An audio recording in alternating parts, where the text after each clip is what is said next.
Hello வணக்கம் அனைவருக்கும் guys. டே number 5க்கு வந்தாச்சு நம்ம ஒகேப்ஸில். சரியா? ஸோ இந்த வாரம் 4, 5, 6, 7 முடிச்சிடுவோம். அதோடைய ரிவிஷன் பார்ப்போம். ஒகேப்ஸ் 10, ஒகேப்ஸ் 12 ஒகேப்ஸ் கிட்ட படிக்க போகிறோம். ஃபேட்டலிஸ்ட். சரியா? நிஹிலிஸ்ட்னு ஒருத்தர் படித்தோம்.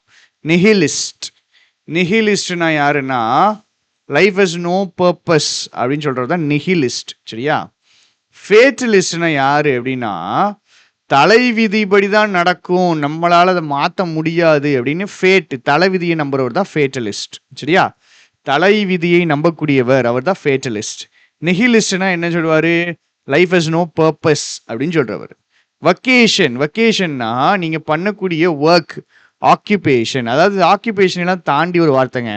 வக்கேஷன்ங்கிறது நீங்க பண்ற வேலை. வெக்கேஷன் வேற. வெக்கேஷன்னா நீங்க லீவ் எடுத்து போறது. ஒகேஷன்னா என்னைய கடவுள்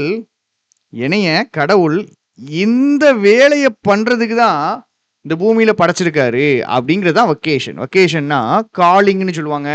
ஸோ வேலையெல்லாம் தாண்டி பிடிச்சு விரும்பி இதுக்காக தான் நம்ம படைக்கப்பட்டிருக்கோம், இதுதான் நம்ம லைஃபுடைய பர்பஸ் அப்படின்னு புரிஞ்சு ஒரு வேலையை பார்க்குறது. சரி, ஜஸ்ட் ஒரு ஆக்குபேஷனும் படிக்காம இதுதான் நம்மளுடைய பர்பஸ் இன் லைஃப் அப்படின்ட்டு புரிஞ்சு பண்ணக்கூடிய ஒரு வேலை ஒகேஷன். சரியா?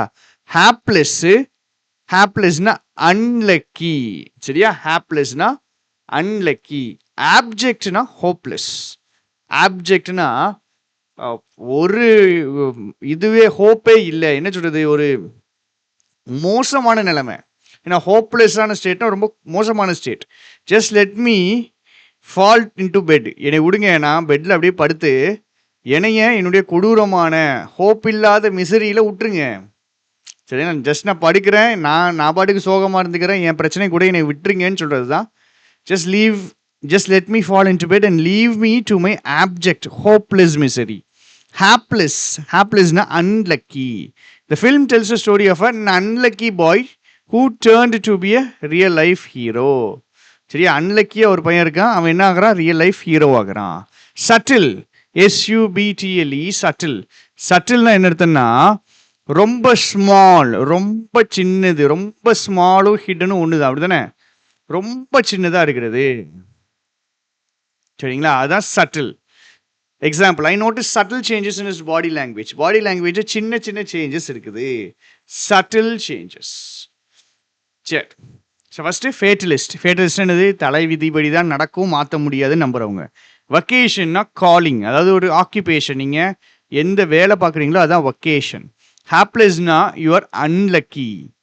ஆப்ஜெக்ட்னா ஹோப்லெஸ். ஹாப்லெஸ்னா அன்லக்கி, ஆப்ஜெக்ட்னா ஹோப்லெஸ். சட்டில்னா சின்ன டிஸ்டிங்ஷன், சின்ன விஷயங்கள், அதான் சட்டில். ஹாப்லெஸ் அன்லக்கி, ஆப்ஜெக்ட்னா ஹோப்லெஸ். ஆப்ஜெக்ட்னா ஹோப்லெஸ். சரியா? So hopeless and abject difference தெரிஞ்சுக்கணும். Abject is in completely negative word, கொடூரமான வார்த்தை. ஹாப்லெஸ்னா அன்லக்கி, ஓகே, லக்கு தான் இல்லை, பட் ஆப்ஜெக்ட்னா ஹோப்பே இல்லை. சரியா? அடுத்து சப்ளைம்னா பயங்கரமாக தூக்கி வச்சிருக்கிறது, ரொம்ப அழகான, ஒரு பார்த்து பிரமிக்க வைக்கக்கூடிய sublime. The sublime beauty of the mountains inspired many artists. The sublime beauty na awesome, awe-inspiring, தூக்கி வைக்கப்பட்ட, உயர்த்தப்பட்ட, அதான் exalted அர்த்தம். awe-inspiring. cadence என்னதுன்னா சாஃப்டா பேசி சத்தமா பேசுறது. சரியா? the rise and fall of sounds. பேசும்போது ஏத்தி இறக்கி பேசுவாங்கல்ல. he speaks with soft cadence which captivates the audience. So ஏத்தி இறக்கி பேச எனக்கு வரமாட்டேங்கி, ஏத்தி இறக்கி பேச. ஸோ ஏத்தி இறக்கி ஸ்டைலாக பேசக்கூடியதான் cadence. It is a form of speech, பேசுகிற விதம். சரியா? பேசுகிற விதம். சரி, அப்போ கேடன்ஸ் படிச்சுட்டோம். The rising and falling of sounds, பேசுகிற ஒரு விதம், ஸ்டைலிஸ்டிக்காக ஆர்டிஸ்டிக்காக பேசுறது. சப்ளைம்னா something that is awe inspiring. Abject is hopeless. ஹாப்லெஸ்னா பரவாயில்ல, unlucky, but abject is hopeless. ஹாப்லெஸ்ஸாக இருந்தால் கூட பரவாயில்ல, ஆப்ஜெக்டாக இருந்துடக்கூடாதுன்னு. Abject hopeless. சட்டில்னா ஹிடன். சரியா? வொக்கேஷன் அப்படின்னு ஆக்குபேஷன்.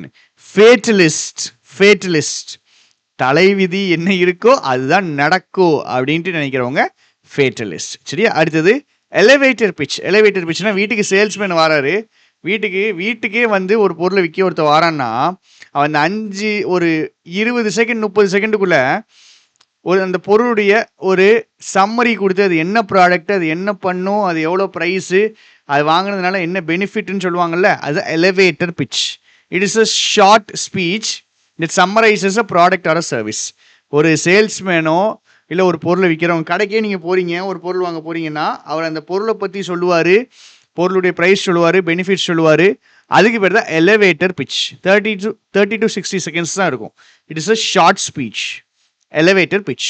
ஃபிங்கர் ஃபுட்னா என்னதுன்னா ஆப்பிடைசர்ஸ். சாப்பிட்றதுக்கு முன்னாடி, பெரிய மீல் வர்றதுக்கு முன்னாடி லைட்ஸாக ஒரு ஸ்நாக்ஸ் ஸ்டைலில் ஒன்று கொடுக்கறது தான் ஃபிங்கர் ஃபுட்டு. சரியா?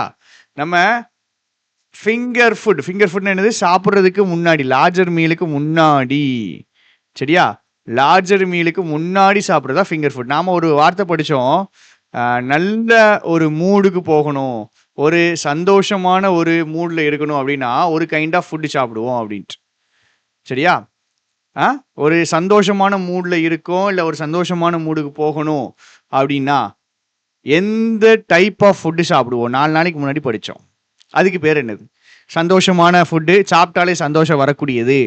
அது என்ன டைப் ஆஃப் ஃபுட்டு? இது ஃபிங்கர் ஃபுட்டு. இது வந்துட்டு சாப்பிட்றதுக்கு முன்னாடி, மெயின் டிஷ்ஷுக்கு முன்னாடி வரக்கூடிய குட்டி குட்டி ஸ்நாக்ஸ். ஃபோர்ஸ் ஆஃப் ஹேபிட்னா பழக்க தோஷம். நிறைய பேர் பார்த்தீங்கன்னா அவங்களுக்கே தெரியாமல் என்ன பண்ணுவாங்கன்னா, ஒரு எக்ஸாம்பிள், இந்த முடியை இப்படியே சுற்றிக்கிட்டே இருப்பாங்க, அவங்களுக்கே தெரியாது. So force of habit, things that are done with very little thought because someone does them very often. அடிக்கடி பண்ணுவாங்க, அதனால அதை யோசிச்சு பண்ண மாட்டாங்க, அது ஒரு பழக்கமாக மாறிடும். அதுதான் ஃபோர்ஸ் ஆஃப் ஹேபிட். சரியா? Force of habit. திடீர்னு கிளாஸ் எடுக்கும்போது இந்த இப்படி வந்துடும், அதாவது இந்த சொடக்கு போடுற மாதிரி வந்துடும். ஸோ அது வந்துட்டு ஒரு ஹேபிட்டாக மாறிடுச்சு. அது நம்ம எப்போ பண்ணுறோம், எப்படி பண்ணுறோன்னு தெரியாது, பட் அந்த தீவிரத்தில், அந்த வேகத்தில் டக்குன்னு வரும். அதுக்கு பேர் ஃபோர்ஸ் ஆஃப் ஹேபிட். இப்படி தலையை இப்படியே சுற்றிக்கிட்டே இருப்பாங்க, முடியை இப்படியே சுற்றிக்கிட்டே இருக்கிறது. இப்போ யோசிக்காமல் ஒரு விஷயத்தை ஒரு பழக்கமாக செய்கிறது தான் ஃபோர்ஸ் ஆஃப் ஹேபிட். சரியா? ஃபரோடு ப்ரோ, சூப்பரான வார்த்தை. ஃபரோடு ப்ரோன்னு என்னது? இங்கே பாருங்க, இதுதான் ப்ரௌஸ். இது ஃபரோ ஒயிட்னா இப்படி சுருங்குறது. இந்த ப்ரௌஸ் இப்படி சுருங்கிடுச்சுன்னு அர்த்தம் ஏதோ யோசிச்சுட்டு இருக்கேன், இல்லை கவலைப்படுறேன்னு அர்த்தம். இந்த இருக்குல்ல ப்ரௌ, ஐப்ரோ, இது வந்துட்டு சுருங்கிட்டு, அதான் ஃபரோவிங். சுருங்கிட்டுனா கவலைப்படுறேன்னு அர்த்தம். சரியா? ரைட். ஸோ எலிவேட்டர் பிட்ச்னா a short speech that summarizes a product or service. Finger food அப்படின்னா என்னது? ஸ்நாக்ஸ். ஃபோர்ஸ் ஆஃப் ஹேபிட்னா ஒரு பழக்கத்தினால ஒரு விஷயத்தை பண்ணுறது, யோசிச்சு பண்ணாமல் பழக்கத்தினால பண்ணுறது. ஃபரோடு ப்ரோ அப்படின்னு அர்த்தம் யோசிக்கிறேன் இல்லை கவலைப்படுறேன் அப்படின்னு அர்த்தம். ஃபர்ஸ்ட் வேர்டு ஃபேட்டலிஸ்ட், என்னது? தலைவிதிப்படி தான் நடக்கும்னு நினைக்கிறவங்க. நிஹிலிஸ்ட்னா someone who believes that life has no purpose. Vacation, your job, your occupation, அதுதான் வெக்கேஷன். வேற ஹாப்லெஸ்னா அன்லக்கி, பட் ஆப்ஜெக்ட்னா ஹோப்லெஸ். சட்டில்னா மறைஞ்சு இருக்கக்கூடியது. சப்ளைம்னா awesome. Cadence is rhythm, the rise and fall of sounds. சரியா? Elevator pitchனா a short speech that summarizes a product or a service. Finger foodனா light buffet style, சின்ன snacks. Force of ஹேபிட்னா பழக்க வழக்கம். ஃபரோடு ப்ரோனா இந்த browse சுருங்கிட்டு யோசிக்கிறேன் இல்லை கவலைப்படுறேன்னு அர்த்தம். அடுத்தது இடியம்ஸ், அழகா இருக்கிறது, கரெக்டாக ட்ரெஸ் பண்ணுறது. Look like a million bucks. உங்களை பார்த்தாலே உங்கள் ட்ரெஸ்ஸு எத்தனையோ பக்ஸ்னா ஜஸ்ட்டு கரன்சி. சரியா? 100 bucks கொடுன்னு இந்தியாவில் சொன்னீங்கன்னா இட் மீன்ஸ் 100 rupees. சரியா? அமெரிக்காவில் போய் 100 bucksன்னு சொன்னீங்கன்னா it means $100. So look like a million bucks அப்படின்னா என்ன அர்த்தம்னா, உங்களை பார்த்தா கோடிக்கணக்கான மதிப்பு இருக்க ட்ரெஸ்ஸு போடுற மாதிரி இருக்குது. ஸோ லுக்கிங் எக்ஸ்ட்ரீம்லி கிளாமரஸ், பயங்கர அட்ராக்டிவாக தெரியுது, அதான் look like a million bucks. சரியா? லுக் லைக் எ மில்லியன் பக்ஸ்னா லுக்கிங் எக்ஸ்ட்ரீம்லி கிளாமரஸ். கமெண்ட்ல பக்குடைய மீனிங் போடணும். சரியா?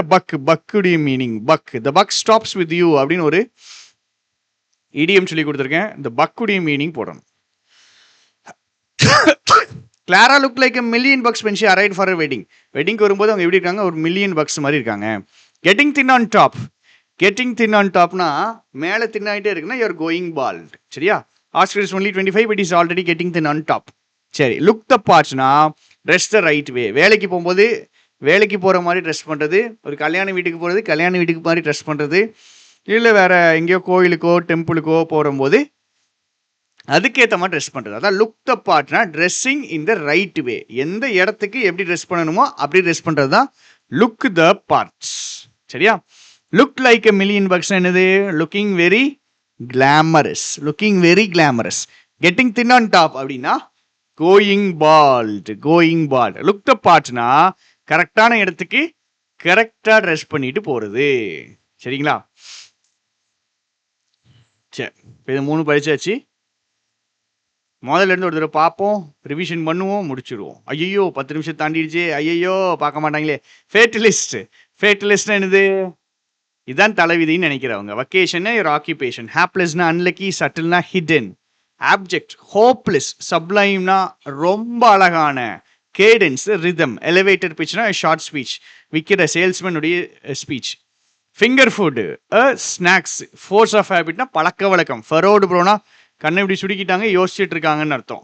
யோசிக்கிறாங்க இல்லை கவலைப்படுறாங்க. Look like a million bucks ரொம்ப அழகா இருக்குது. லுக் த பார்ட்னா கரெக்டாக ட்ரெஸ் பண்ணுறது. கெட்டிங் தின் ஆன் டாப்னா கெட்டிங் பால்ட். சரியா? ஸோ கிளாஸ் எப்படி இருக்குன்னு கமெண்ட் பண்ணுங்க. தேங்க்யூ, டாட்டா, பாய்.